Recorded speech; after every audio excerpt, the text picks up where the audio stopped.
Hi guys, and welcome to the Stephen King Sematary Club.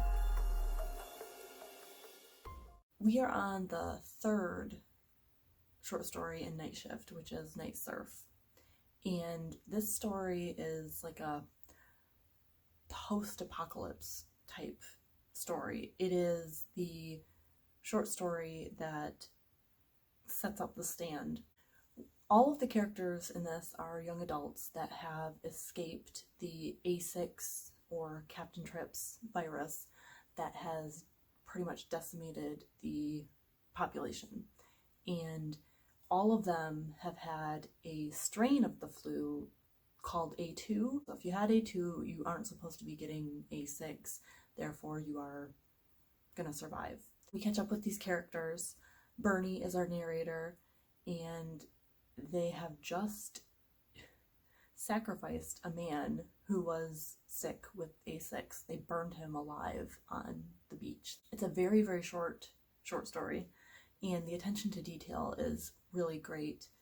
The little things that just don't matter anymore really stand out to me in this.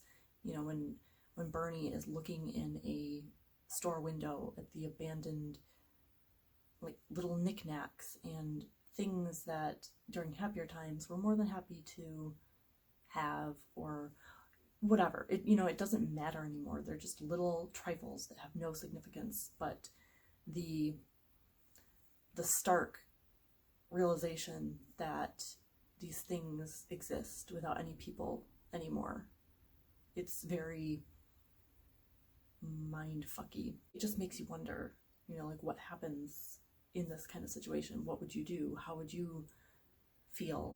Bernie says, quote, "It was all narrowing so swiftly, and it was all so mean. There was no dignity in it." That's on page 59. I really think that's very poignant and true. I don't know. So this A2 strain of the flu was supposed to be some sort of inoculation against getting A6. So kind of like if you send your kids over to play with the kid who has chickenpox so that you will get the chickenpox and then be over it. It was kind of like you get this first flu. If you have that, then you're good. You don't get the other one.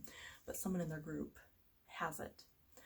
So either the theory is incorrect, which is probably the most likely explanation, that this guy did have A2, but he still managed to get A6, or as one of the characters is pretending to reassure herself, she's thinking that maybe he lied about originally having the A2 in order to join their group of people and not get kicked out. The passage that haunts me the most is as follows, quote, "We smoked and I watched the surf come in and go out. Needles had Captain Trips. That made everything real all over again. It was late August already, and in a couple of weeks the first chill of fall would be creeping in. Time to move inside someplace. Winter. Dead by Christmas, maybe, all of us. In somebody's front room with Corey's expensive radio/tape player on top of a bookcase full of Reader's Digest condensed books, and the weak winter sun lying in the rug in meaningless window pane patterns."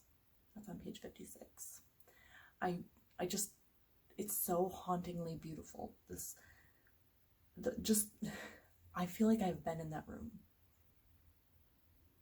In fact, I feel like I've been in that room on a lake house in my lifetime, and I can just feel so much from this passage, which might sound crazy. So yeah, just all the attention to detail I really like. I like that it sets up the stand. I like that we don't really need to know about these kids. It doesn't matter. We don't like them or dislike them, or at least I don't. So that is Night Surf. There's not too much to say about it other than I really enjoy it, and I think that if you haven't read it, you should, and it's really, really fast. Very few pages. And yeah, let me know what you think down below. We will see you next week for I Am the Doorway. That's the next one. So if you feel like reading it first and then watching the video, then we can chat about it. Go for it. Have a spooky day.